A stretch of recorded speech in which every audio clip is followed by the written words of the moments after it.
The dawn light glimmered through the tall windows of the Crystal Palace. Princess Selene sat alone on a marble bench. She held a small cup of warm tea and watched the pale sky. She felt a deep ache in her heart.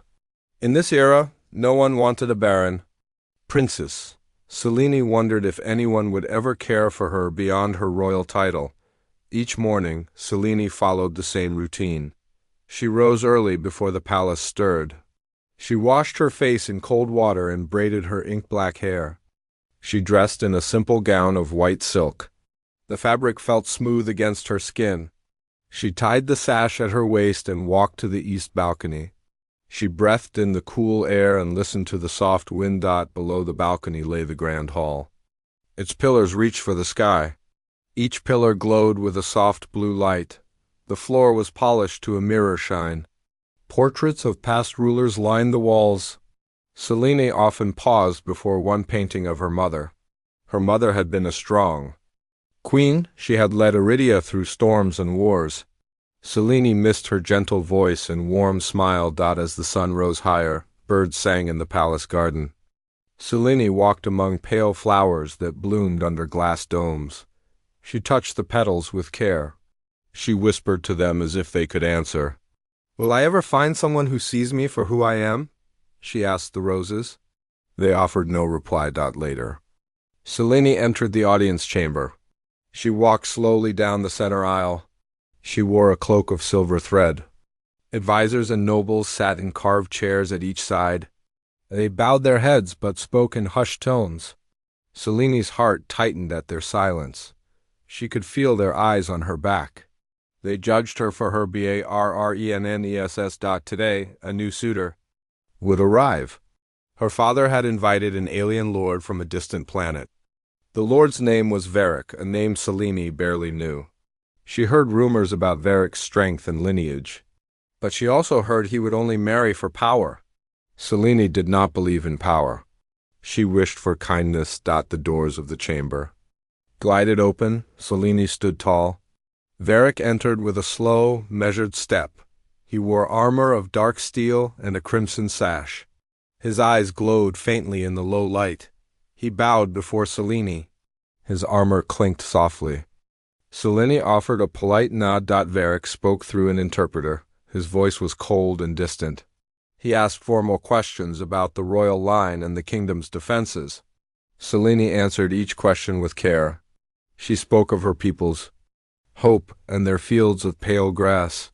She spoke of her mother's legacy and the dreams of her father. When the questions ended, Varric looked at Selene. He saw only her royal status. He saw what she lacked rather than what she held inside. He turned to the council and spoke in harsh tones. He would not take her as his bride if she could not give him heirs. The council bowed and agreed. Selene felt her chest tighten. Her throat burned with unshed tears. She bowed to Varric and left the chamber. Her steps echoed on the marble floor. She returned to the garden and sank to a stone bench. She wept softly. Ava, Selene's loyal servant, found her there. Ava had served Selene since childhood. She wore a simple tunic and braided hair. Ava knelt beside Selene and placed a hand on her shoulder. "Princess, you are more than this choice," Ava said in a gentle voice. "You carry wisdom and light. Someone will see you at your full worth." Selene wiped her tears. She looked at Ava with gratitude. "I wish I believed that," she whispered. "I feel as if I have nothing to offer," Ava smiled. "You have everything that matters. Your kindness, your mind, your courage. These gifts cannot melt or break. They live in your heart. Anyone who loves. You will know this." Selene held Ava's hand. She stood and walked through the garden. She passed marble statues of past queens. She touched the cold stone and drew strength.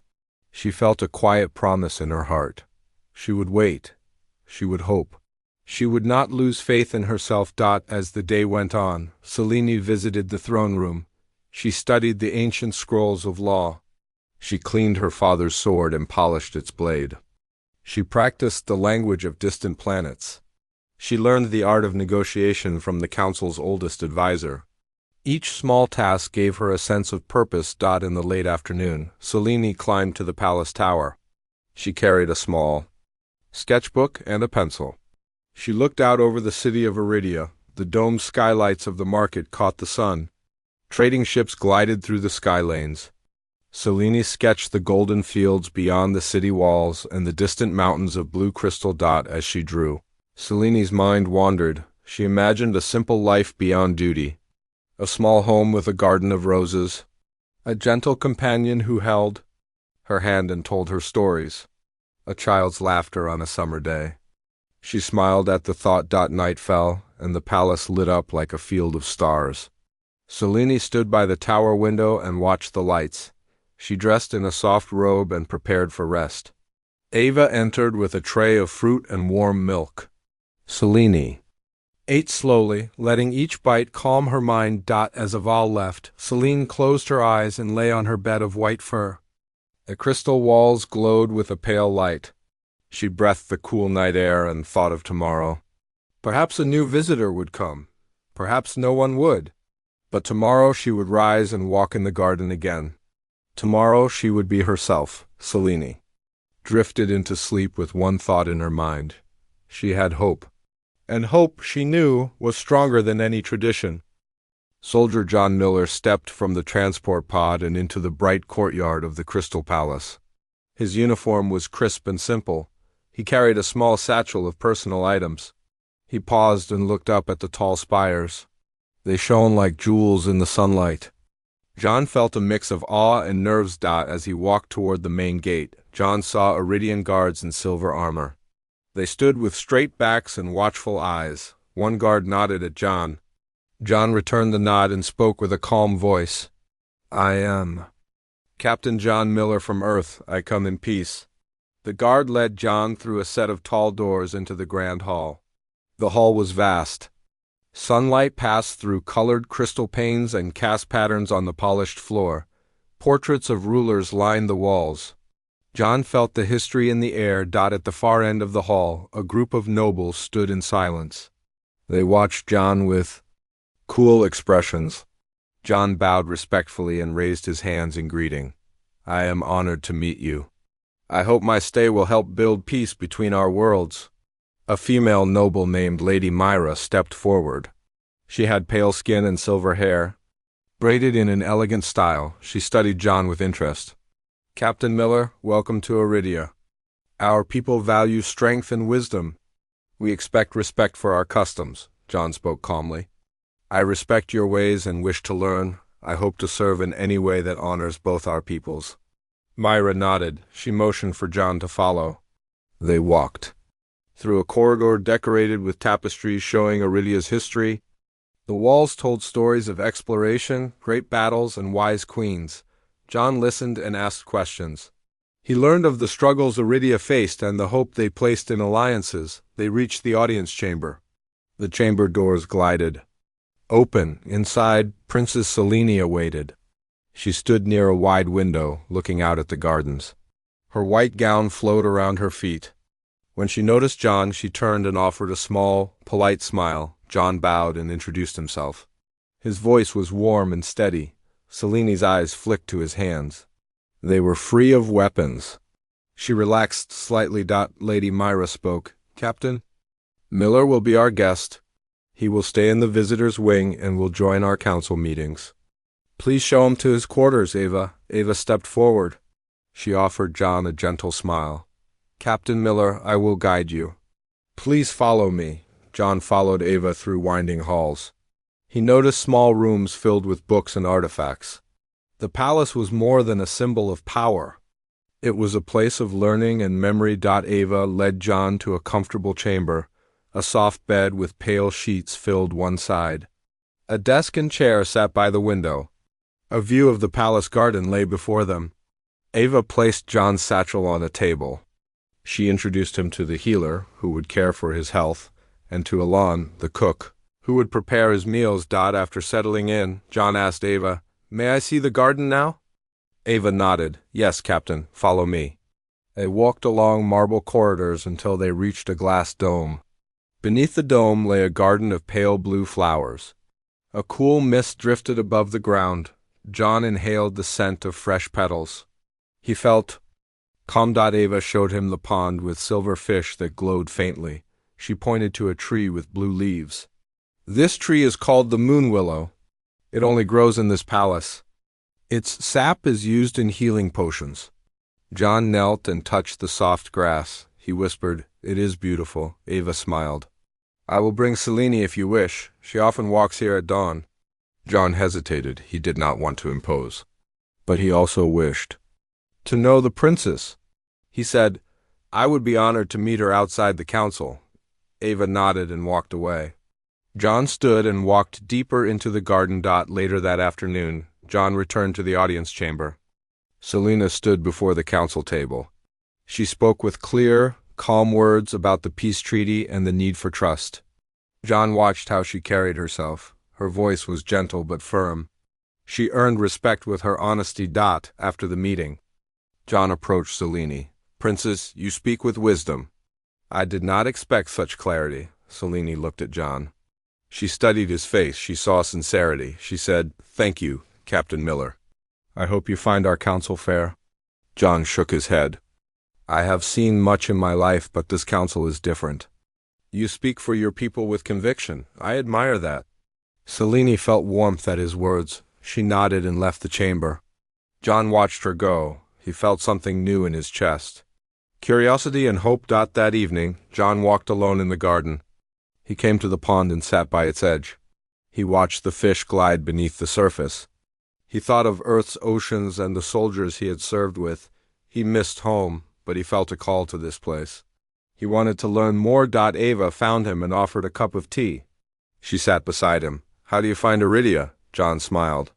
"It is unlike any place I have known. It is harsh and beautiful. The people carry pride. I respect that." Ava nodded. "Princess Selene values honor and kindness. She has carried much pain, but she does not show weakness." John looked at Ava. "She seems strong." Ava smiled. "She is. But she also likes small joys, like simple talks and quiet gardens. I think she would like your company." John paused. "I will ask if she would walk with me tomorrow." Ava looked pleased. "I will tell her. She will be happy." John watched as Ava walked away. He felt a sense of purpose. In this palace, he would serve as a soldier, but also as a friend. He would learn to understand Iridia's heart. That night, John lay in his bed and thought of Selene. He pictured her walking in the garden, her hair moving with the breeze. He wondered if she saw him as more than a visitor. He closed his eyes and made a promise to protect this world and to respect its princess. He drifted into sleep with the sound of the palace wind chimes in his mind. Tomorrow would bring new days and perhaps new friendships. John dreamed of two worlds meeting under the same sky.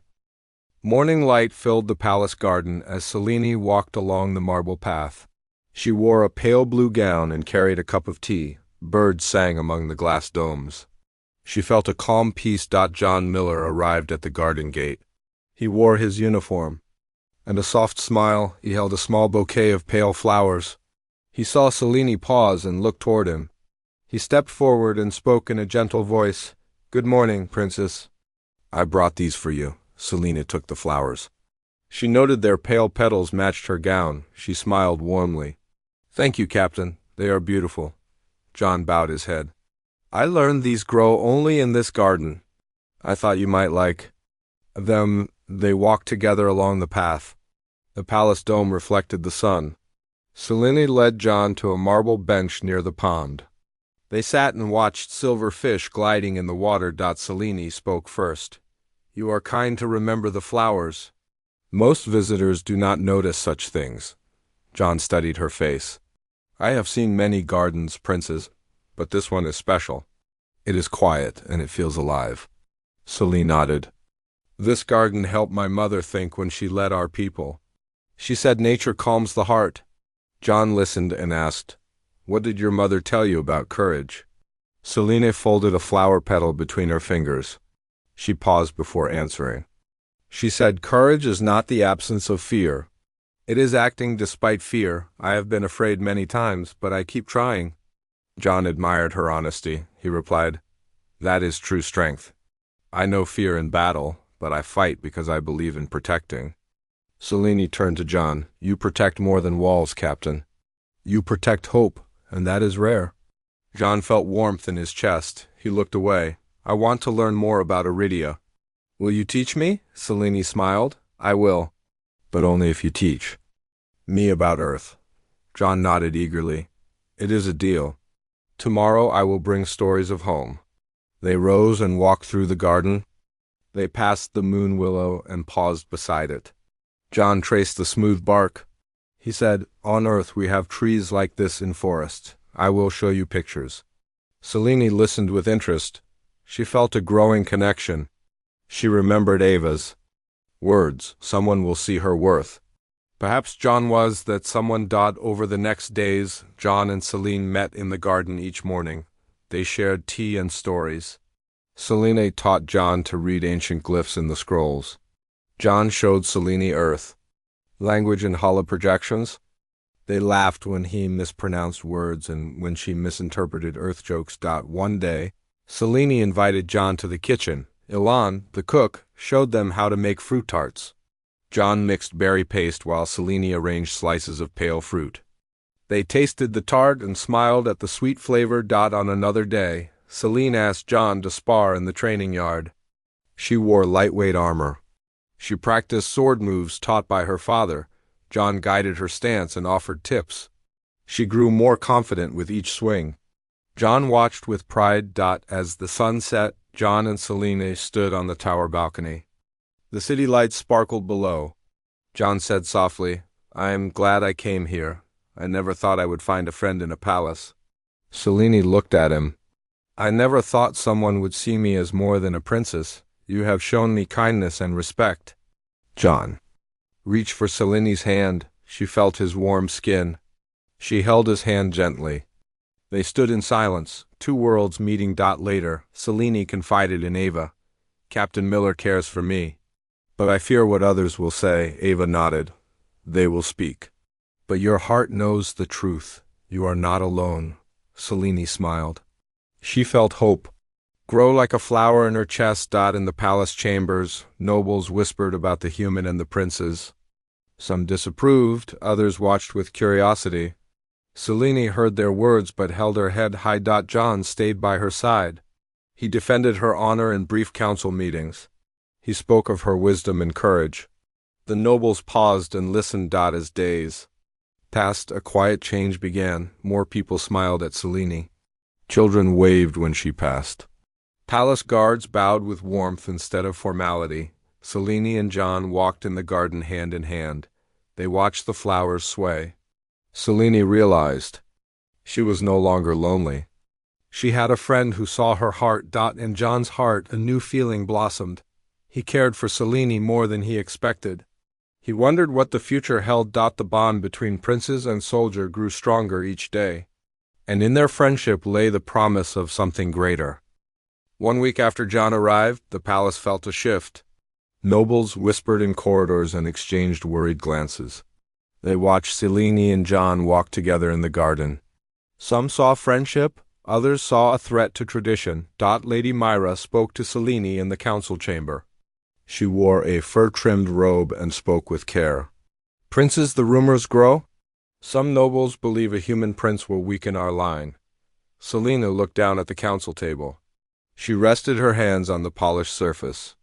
I respect tradition, Lady Myra, but I also believe in choosing a partner with my heart. John has shown me kindness and courage. Myra sighed. Your heart is wise, but the council fears change. We must work carefully. Meanwhile, a noble named Zarek stood with other lords in a quiet hall. His dark eyes flashed with anger. Zarek was known for his ambition and harsh words. He spoke low to his companions. We cannot allow a human to influence the princes. We must remind them of our ways. His friends nodded. They planned to spread rumors about John. They would say the human spy for Earth. They would claim he sought the palace's secrets. Zarek believed this lie would break the bond between Selene and John. That evening, Selene and John met in the Moonwillow Garden. The tree's silver bark glowed in the soft light. Selene offered tea in a clear cup. John sipped and smiled. Enjoyed the council's discussion today. You spoke with calm strength. Selene paused. She placed the cup on a stone table. Her face grew serious. John, there are whispers in the palace. They doubt your loyalty, they doubt us. John set his cup down. He reached for Selene's hand. I heard too. But I stand with you. I came here for peace and friendship. I have no secrets. Selene felt tears well in her eyes. She squeezed John's hand. Thank you, Captain. Your words give me strength. John spoke gently. We face this together. I will not leave you. The next day, Zarek and his allies approached the High Council. Zarek bowed and spoke formally. Honored council members, I bring grave news. I have reason to suspect Captain John Miller is a spy for Earth's military. He has studied our scrolls and watched our defenses. This is a threat to Iridia, council members murmured. Selene entered and stood beside Zarek. She raised her voice with calm authority. Lords, the captain arrived under a peace treaty. He has served with honor and respect. These accusations are false. Zarek glared. Princess Selene, loyalty to your feelings endangers our people. Do not ignore possible betrayal. Lady Myra stepped forward. She spoke firmly. We will examine the evidence. Before us. Captain Miller may speak in his defense, the council agreed. They summoned John. He stood before Selene and the lords. His uniform was spotless. His posture was upright. He spoke clearly. Honorable council, I swear on my life I seek only friendship. Between our worlds, I have shared everything I know. I have no hidden motives. Ask me any question. A harsh question came from Lord Varkas. He asked about Earth's interest in Iridia's moon willows. John answered honestly. Earth's healers sought rare medicines. He explained the values of knowledge sharing and respect for life. His words were simple but true. The council debated late into the day. Selene waited by the window, her heart heavy. She held Ava's hand for comfort. Ava whispered, He speaks truth, you know this. At last, Lady Myra returned with a calm face. She spoke to Selene. The council finds no proof against Captain Miller. The accusations are dismissed, but some lords remain uneasy. Selene breathed. A quiet sigh. She smiled at John when he appeared. He bowed and offered her a gentle nod. They both felt relief, but the tension lingered. Later that night, Selene walked the palace ramparts. Stars shone above the crystal towers. John joined her. They stood side by side. Selene said softly, I fear Zarek will not stop. He will find another way to drive you out. John touched Selene's shoulder. I will stand with you, no matter what they try. Selene leaned on the rampart wall. She watched distant lights. She felt John's steady presence. She made a choice in her heart. She would face conflict rather than lose hope. In the days that followed, rumors grew harsher. Zarek said the princess would lose her crown if she defied tradition. He threatened a vote of no confidence. Selene knew the council could remove her as ruler if they wished. She called a private meeting with Lady Myra and Ava. She spoke with quiet resolve. If the council forces me to choose, I will choose love and loyalty over tradition. I will stand with John even if I lose the throne. Myra's eyes filled with concern. You understand what you say? You may face exile? Selene nodded. I do. But a crown means nothing without truth and trust. I will not betray my heart. Ava reached out. You are strong, Your Highness. I will follow you anywhere. Selene felt a new fire in her heart. She had hope, and she had a friend. Together, they would face the rising conflict and fight for a future where kindness and honor guided their world. The morning sun rose over Iridia as Selene stood on the training yard's edge. She wore simple leather armor and held a short sword. John stood beside her in his uniform, a calm strength in his posture. Today, the palace faced a threat from outside. Raiders from the desert planet of Kezer had attacked a border outpost. The council called for every able defender. A crowd gathered to watch the training yard. Palace guards and nobles lined the stone stands. Selene felt their eyes on her. She took a deep breath and stepped forward. John watched her with steady support. He offered a nod. I believe in you, Princess. Selene met his gaze. She nodded back, her chest filled with purpose. She raised her sword and practiced the form her father taught her. Steel met air with soft whispers. She struck imaginary foes with precise moves. John stepped onto the yard. He took a defender's stance and drew his own blade. He said, "May we show them what Iridia stands for?" Selene smiled softly. Yes. When the raiders arrived at the south gate, alarms rang through the palace.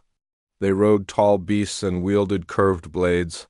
Their leader, a warrior named Zalen, shouted, "Orders!" Palace guards met them at the wall. John led a squad of human peacekeepers, while Selene commanded a unit of Iridian guards. The nobles watched from high balcony seats. ZIL and single quotes S raiders charged. Swords clashed against spears and shields.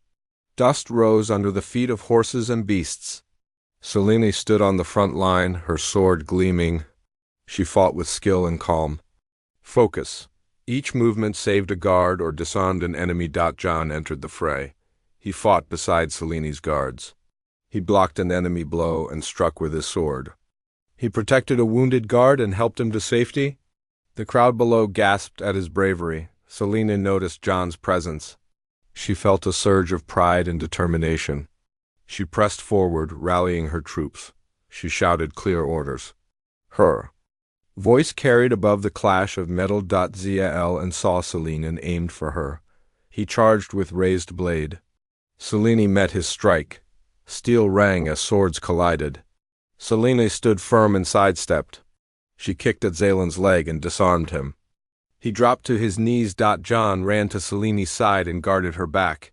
They stood as one, two defenders against chaos. The raiders faltered. Without their leader, they hesitated. Selene lowered her sword.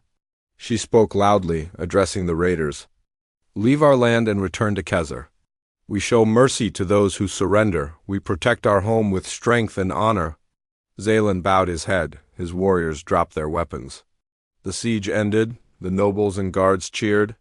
Selene and John stood together at the yard center. Dust settled and the sun shone on their faces. They looked at each other and smiled. Later, in the great hall, the High Council met. Selene and John appeared before the lords and advisors. Silence fell. Lady Myra spoke first. She addressed the council. "The princess and captain have defended Iridia with courage and skill. They have proven that unity between our peoples brings strength," the lords murmured. Some bowed their heads. Zarek's face was solemn as he watched Selene and John. The head of the council, Lord Varkas, rose. He spoke with firm respect. "Princess Selene, your leadership saved many lives today. Captain Miller, your bravery stands as an example. We honor you both." He gestured to a ceremonial table. On it lay 2 medallions of the kingdom's symbol. He placed one around Selene's neck and one around John's. "May these remind you of our gratitude and the bond you share with Iridia." Selene touched the medallion and felt its cool weight. She looked at John. He touched his medallion and met her eyes. In the crowd, nobles whispered of change. The Barren princess had saved her kingdom. The human soldier had won respect. Traditions began to shift. That evening, Selene and John walked in the garden under the moon willow. They carried their medallions. John spoke softly. "You were amazing today." Selene smiled. "I felt your strength beside me." John reached for her hand. He held it gently. "We make a good team." Selene nodded. "Together we can face any threat." They sat by the pond. Silver fish glided beneath the surface. Selene said, "Today they saw me not as a barren princess, but as a leader." John replied, "They saw both of us. They saw what we can do together." Selene leaned on John's shoulder. She looked at their reflections. 2 figures united by trust and care. In the palace, the council prepared a celebration banquet. Nobles and guards drank and spoke of the battle. Many approached Selene and John to offer thanks and respect. Zarek waited until the hall quieted. He stepped forward and bowed before Selene. She looked at him calmly. He spoke low. "Princess Selene, you have shown wisdom and bravery. I admit my error in doubting this human. I apologize. Selene nodded. Your words honor Iridia. Thank you. Zarek bowed again and left. As music and laughter filled the hall, Selene and John stood together. They looked at the crowd and felt hope. In the days that followed, the palace changed. Advisors listened to both Selene and John. New ideas formed about alliance and unity. Children played in the gardens, calling John uncle and Selene sister. Queen, the Barren princes smiled more often. On a clear morning, Selene and John stood at the palace balcony. They looked at the city below and the golden fields beyond. John said, "We have done something important here. We have shown that friendship can build peace." Selene felt her heart full. She said, "And we have shown that no tradition can stand against truth and honor."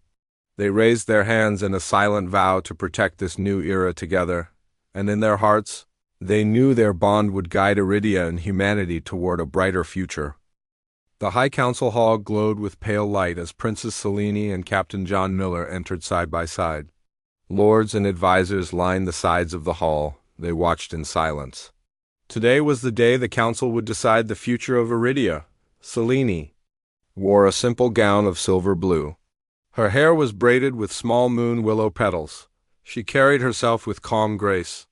John stood beside her in his uniform. He looked proud and humble at once. Lord Varkas rose and spoke to the council. "We have seen the courage of Princess Selene. We have seen the bravery of Captain Miller. We stand at a crossroads. Will we cling to old customs or embrace a new path of unity?" A hush fell. Selene felt her heart beat. She looked at John. He gave her a gentle nod. Va Arceus continued. "Princess Selene, the council offers you a choice. You may choose to reject Captain Miller to honor tradition, or you may choose to stand with him and reshape our era. Choose wisely." Selene stepped forward. She raised her voice so all could hear. "Honorable Council, I choose to stand with Captain John Miller. I choose partnership, love, and respect. Tradition serves us only if it honors our hearts and our people. I vow to build a lasting alliance between Iridia and Earth." A murmur passed through the hall. Some lords bowed their heads in acceptance, others hesitated. Zarek watched with no sign on his face. Lord Varkas smiled. He raised his hand. "So it is decided. Princess Selene and Captain Miller, your bond begins a new age. May your union guide Iridia to peace and prosperity." The crowd cheered. Selene and John approached the ceremonial table at the front. They each placed a hand on a crystal box that held a single white rose. The rose symbolized hope and new beginnings. John spoke softly to Selene. "Together," Selene replied, "together." They opened the box and removed the rose. They exchanged the rose, placing it in each other's hands. The crowd erupted in applause. Later, the palace gardens overflowed with celebration. Banners of white and silver fluttered in the breeze. Music filled the air as lutes and drums played a gentle tune. Nobles, guards, and citizens danced on the marble walkways. Selene walked among the guests, hand in hand with John. Children ran ahead, laughing. Older citizens smiled and nodded. Many thanked the couple for saving their world. Ava stood nearby and whispered to Selene, "Look at your people's joy. You have given them hope." Selene smiled and hugged Ava. "I could not have done this alone." John stood with me. John joined them and said, "We built this together. Now we celebrate together." As night fell, lanterns glowed like stars above the garden. Selene and John stood on a small stage. John cleared his throat and spoke to the crowd. "People of Iridia and friends from Earth, thank you. Today we begin a new era.